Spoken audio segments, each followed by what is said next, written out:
प्रेमी सज्जनों, भक्तिमती प्यारी माता और बहनों, परमपिता परमात्मा की दया से कृपा से पवित्र स्थान में बैठ कर के हम लोग काफ़ी देर से सुंदर सुंदर हरि भजन और सत्संग रूपी ज्ञान गंगा में काफ़ी देर से गोता लगा रहे और आप लोगों से थोड़ा निवेदन भी है कि जिसको जहाँ जगह मिलती है वहाँ बैठ जाए और थोड़ा मोबाइल थोड़ा बंद कर ले,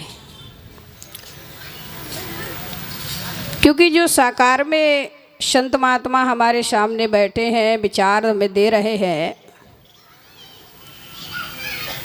हम उनकी बातों पर ध्यान नहीं दे पा रहे। केवल हम लोग जो है मोबाइल देखने में और दिखाने में लगे और संत महात्मा के ऊपर। अब ये क्या है? पर्दा ही तो है। जब आमना सामना हो रहा तब तो पर्दा डाले हो, ये पर्दा उठेगा कैसे?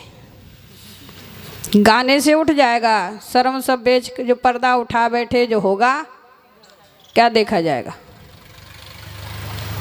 थोड़ा हम विचार करें कि भाई जब सामने संत महात्मा बैठे हैं तो उनकी वाणी को बड़े प्रेम से एकाग्र होकर के मन लगा करके सुनना चाहिए।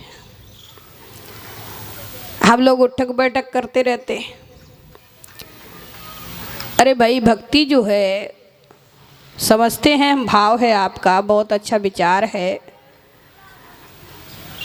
लेकिन हर चीज़ का समय होता है। आपने देखा हो, सुना होगा कि हनुमान जी कथा में जाते थे और जाने के बाद कोड़ी का रूप बनाते थे। हम सब लोग सत्संग में सुनते हैं, क्यों बनाते थे? हमने कभी विचार किया? उनके बारे में तो सुनते हैं कि राम के जो चरित्र को हनुमान जी बड़े सुनने में रस लेते थे। रामचरित सुनबे को रसिया, राम लखन सीता मन बसिया। रस इतना उन्हें आनंद आता था और इसीलिए वो कोड़ी का रूप बना करके सत्संग के बीच में इसीलिए आते थे कि कोई डिस्टर्ब ना करे, दूर बैठेगा। लेकिन हम लोग कहते हैं कि हनुमान जी डिस्टर्ब ना हो, इसलिए कोड़ी का रूप बनाकर कथा में जाते थे। और हम लोग कथा में कैसे आते हैं? कोई मोबाइल देख रहा है, कोई दिखा रहा है, कोई हलचल मचा रहा है। अरे भाई, जहाँ जिसको जगह मिल जाती है, क्यों?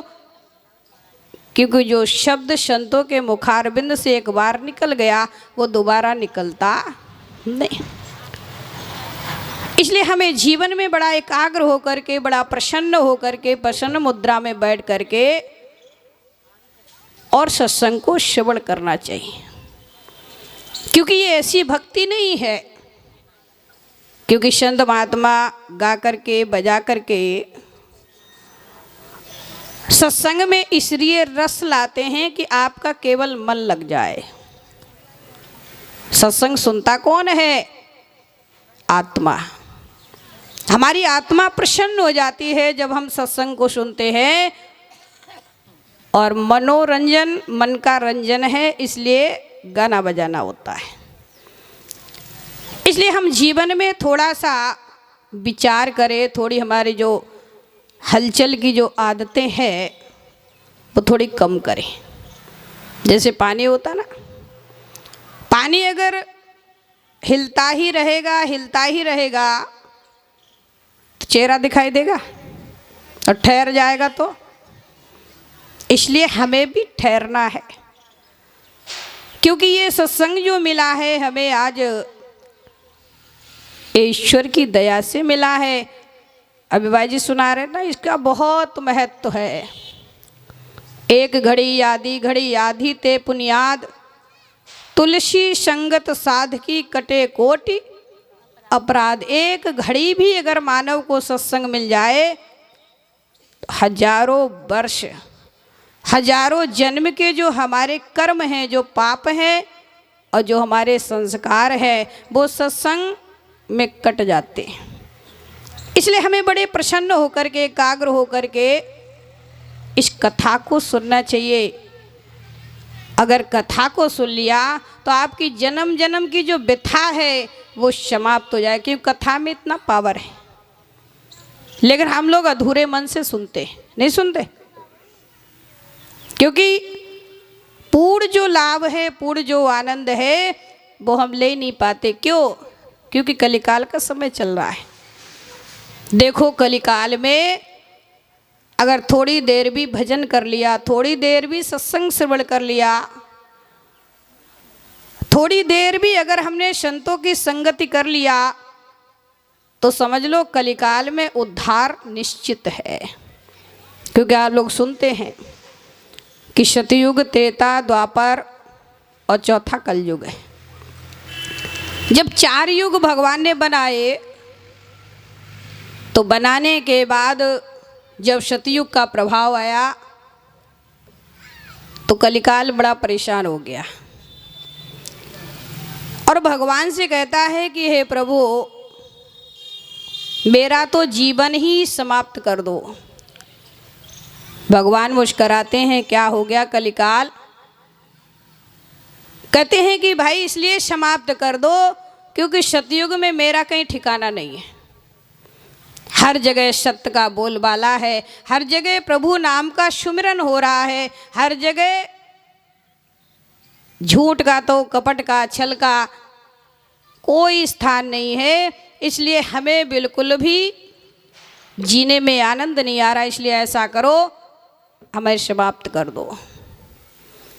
भगवान कहते हैं कि ठीक भाई, समाप्त नहीं करूँगा।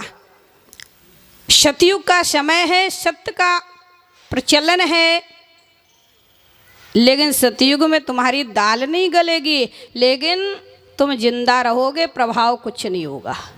क्या रहेंगे? केवल जिंदा।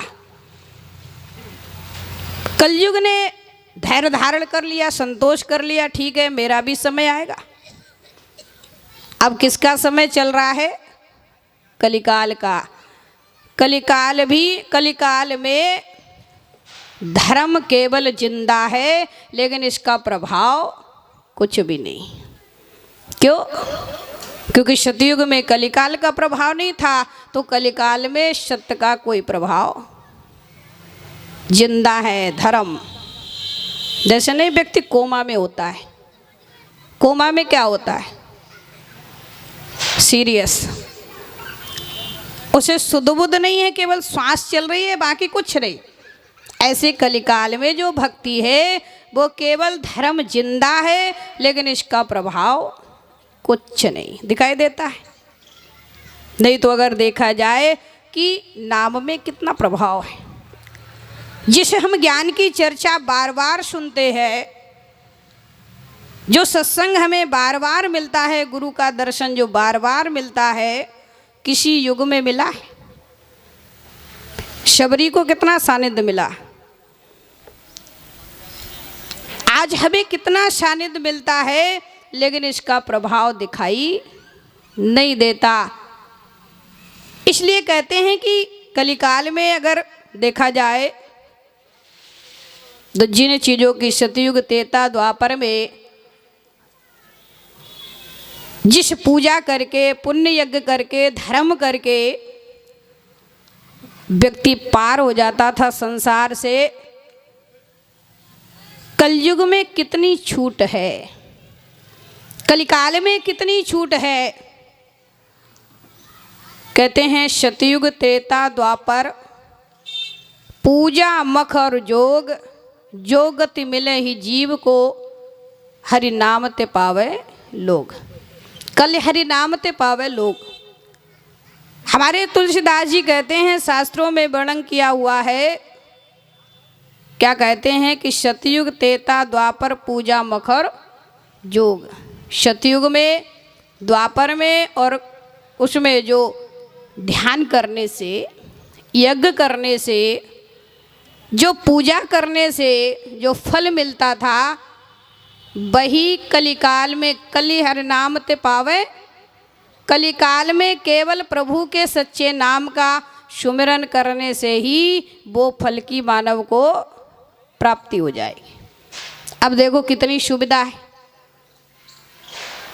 अब हम थोड़ा विचार करें कि यज्ञ हवन पूजा पाठ एक कलिकाल में संभव क्यों नहीं? क्यों संभव नहीं? क्योंकि लोगों की क्षमता नहीं, लोगों का मन एकाग्र नहीं। क्योंकि पहले के लोग जब यज्ञ करते थे 8-8 दिन बैठे रहते थे, आज 8 मिनट बैठना मुश्किल है। आधे घंटे के सत्संग में अभी थोड़ी और देर चलेगा तो अभी तो पैर ही लंबे हुए, फिर लोग भी लंबे हो जाएंगे, क्योंकि धीरे धीरे बढ़ रहे हैं ऐसे ऐसे। और फिर स्टेज पर संत महात्मा बैठे रहेंगे, बाकी सब लंबे हो जाएं, क्योंकि शरीर की क्षमता भी नहीं, बैठने की क्षमता भी नहीं। और कहते हैं मन इतना चंचल है। और सबसे आज कलिकाल में फास्ट देवता भी लग गया सबके पास। जैसे गांव में नहीं भूत प्रेत लग जाते हैं तो लोगों का जीना हराम हो जाता है, ऐसे हम लोगों को सबसे फास्ट देवता कौन है? मोबाइल देवता। ये कहीं भी आपको शांति से रहने नहीं देता। आप मंदिर में जाओ, इधर दर्शन हो रहे, उधर घंटी बज गई, हेलो क्या कर रहे? मटर बेच रहे। अब मटर बेच रहे, आलू बेच रहे कि भगवान का दर्शन हो रहा है। इसलिए कहते हैं कि भाई कलिकाल में फल क्यों नहीं है? क्योंकि हम कर ही नहीं पाएंगे। ना तो मन से यज्ञ होगा, ना शरीर में क्षमता है, ना पूजा में मन लगता है। क्यों? क्योंकि पूजा कहीं और हो रही है और मन कहीं और है। जैसे कहते हैं यादव जी थे और उनकी डेयरी थी, वो दूध का काम करते थे। अब वो 8 बजे के बाद एक तख्त आंगन में डाल लेते थे।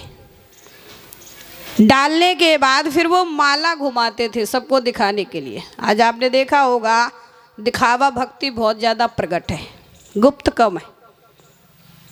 भजन कम होता है लेकिन प्रकट ज़्यादा है। अब उन्होंने आंगन में तख्त डाल दिया। डालने के बाद जहाँ 8 बजता था अब बस नौकर को दे देते थे धंधा चलाने के लिए और माला जपने लग जाते थे।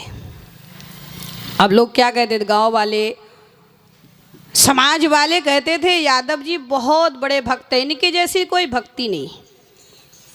आज आपने देखा होगा जो ज़्यादा दिखावा करता है, लोग सोचते हैं कि हम ही सबसे ज़्यादा बड़े भगत। जो भगत होता है वो दिखाई नहीं देता, जो परमात्मा है वो अदृश्य है। ऐसे जो भक्त होता है वो दिखाई नहीं देता, उसको प्रकट कौन करता है? उसके गुरु महाराज जी करते हैं, भगवान।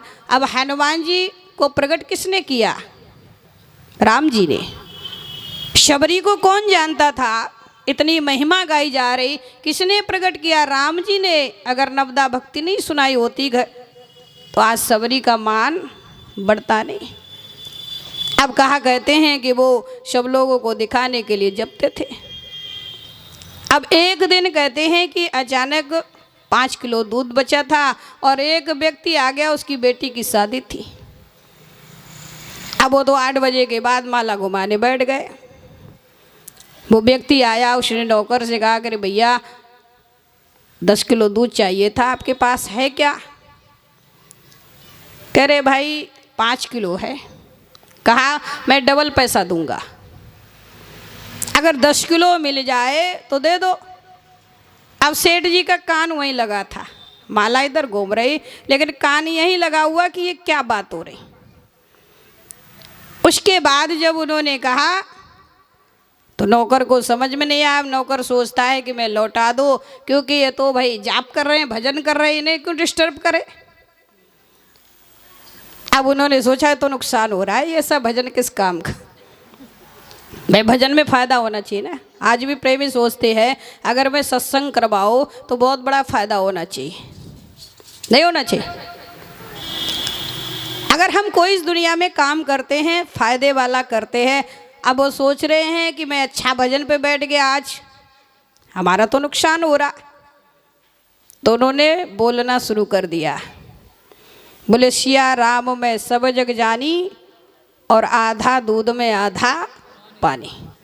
सिया राम में सब जग जानी और आधा दूध में आधा पानी। अब वो समझा रहे कि 5 किलो 10 किलो बढ़ा दो, 5 किलो पानी तो बढ़ाना है।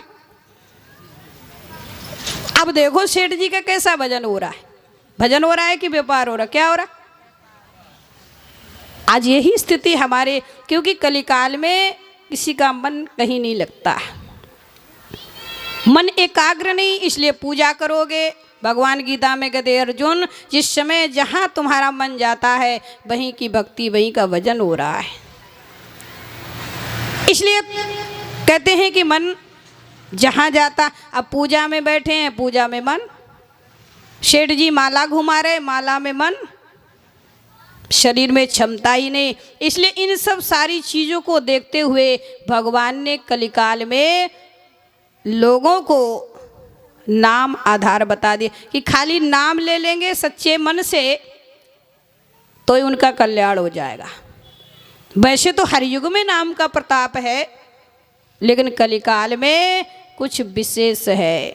चहु जुग चौश्रुत नाम प्रभाव, कल विशेष नहीं आन उपाओ। उन्होंने कहा वैसे तो चारों युगों में नाम का प्रताप था, लेकिन कलिकाल में विशेष है। नहीं कलि कर्म न भक्त विवेकु, राम नाम अवलंबन एको। कहते हैं कलिकाल में कोई ऐसी भक्ति नहीं, कोई ऐसा कर्म नहीं जिससे भगवान प्रसन्न हो जाए।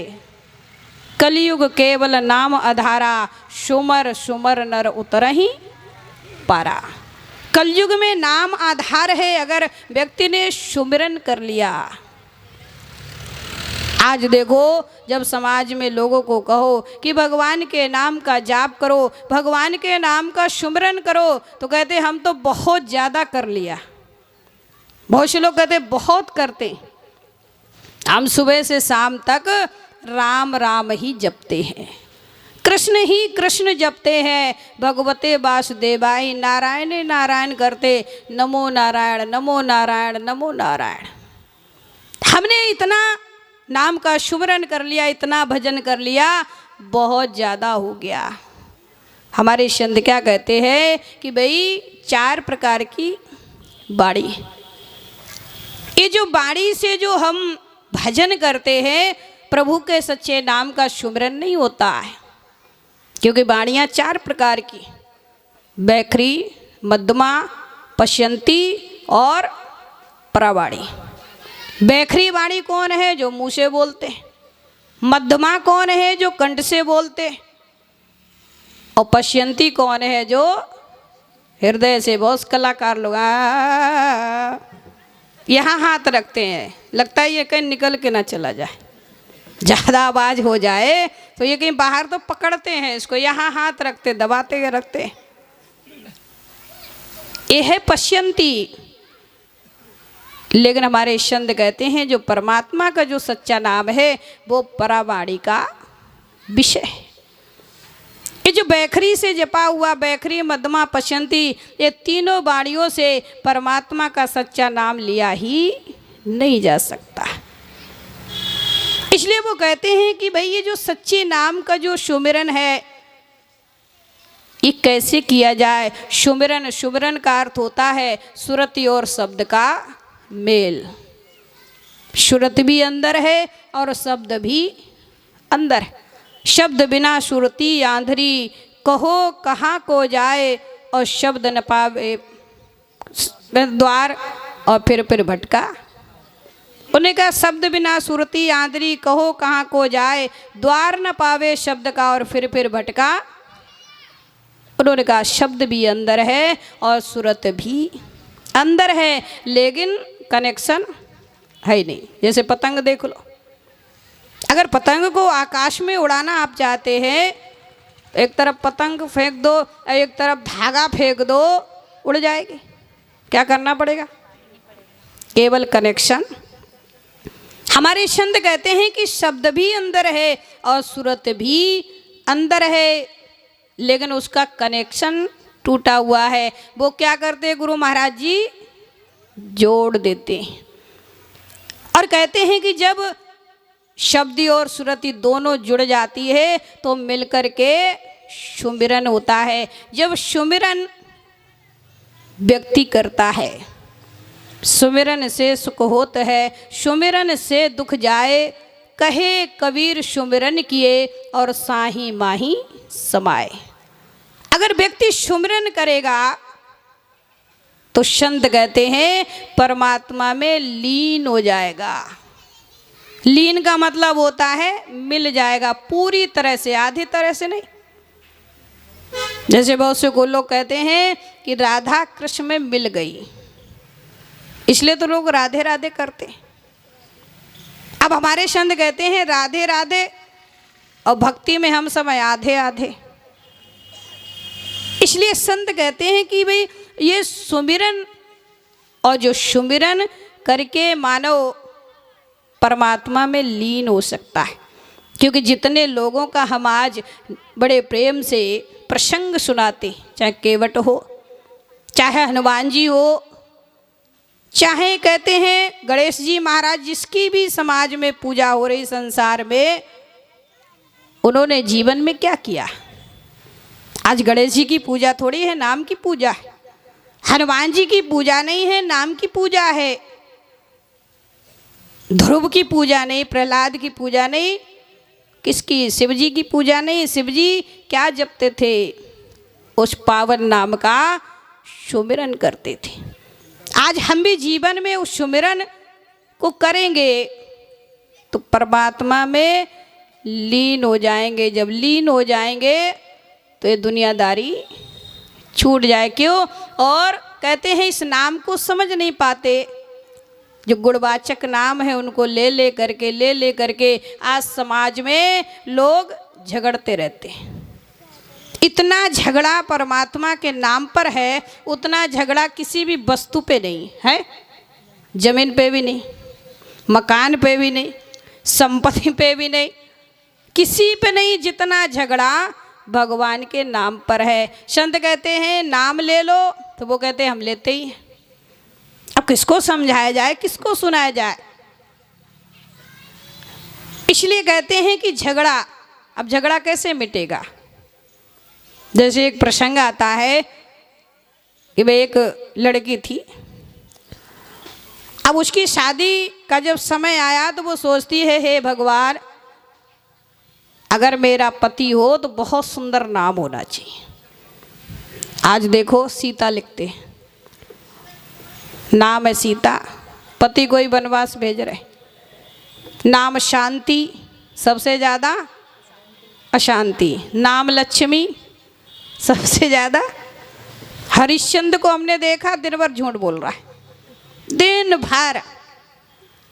अब बताओ, कहते हैं कि वो सोचती है कि मेरे पति का अगर अच्छा नाम होगा तो मैं सहेलियों को, सगे संबंधियों को बड़े प्रेम से बताएंगे। भगवान से प्रार्थना करती। अब आजकल की लड़कियां होती तो फोन पर पूछ लेती, पहले पूछा नहीं जाता था, देखा भी नहीं जाता था। इसलिए तो आपने देखा होगा शादी पर जब लड़का दरवाजे पर आता है तो लड़की चावल फेंकती है। क्यों फेंकती है? मारने की इच्छा है? क्या है? शगुन है? कुछ नहीं। उसी बहाने वो अपने पति को देख लेती थी, क्योंकि वो नीचे बैठे ऐसे करे तो वो ऐसे मारी तो उसने देख लिया, क्योंकि नज़र से नज़र नहीं मिलना चाहिए। नहीं। अब कहते हैं कि अब वो सोच रही है कि कैसे पता, जब जाऊंगी तभी तो पता चलेगा। अब भगवान की दया से जब शादी संपन्न हो गई, जब घर पहुंची तो उसने धीरे से अपने पति का नाम पूछा। बोले स्वामी आपका नाम क्या है? उसने कहा मेरा नाम है ठिठपाल। कान खड़े हो गए, हे भगवान ये ठिठपाल क्या होता है?